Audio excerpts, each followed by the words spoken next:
Hey guys, welcome to Matt Tech. Today we'll be learning how to see deleted messages on Snapchat, and now let's dive right in.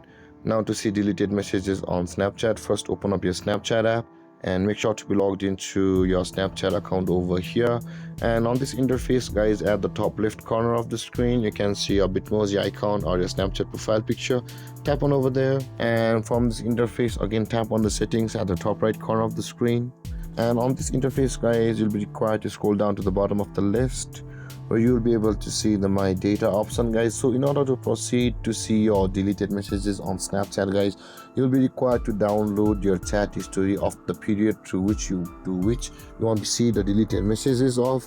So over here guys, if you want just your chat history, tap or uncheck all of these else options, and after only tapping on or only choosing the chat history, tap on the next button at the bottom of the screen, and over here select your date or choose your date, and after that tap on submit. Then after that your Snapchat will make your data ready and notify you on Snapchat as well as your email. And after that guys, you will be able to download that data, and where you will be able to find or see all of your deleted messages on Snapchat. And there guys, this is how to see deleted messages on Snapchat. And if you have any confusions or questions regarding the topic, feel free to comment in the comment section below, and don't forget to like, subscribe and hit that bell icon for more videos. Thank you for watching guys. Peace.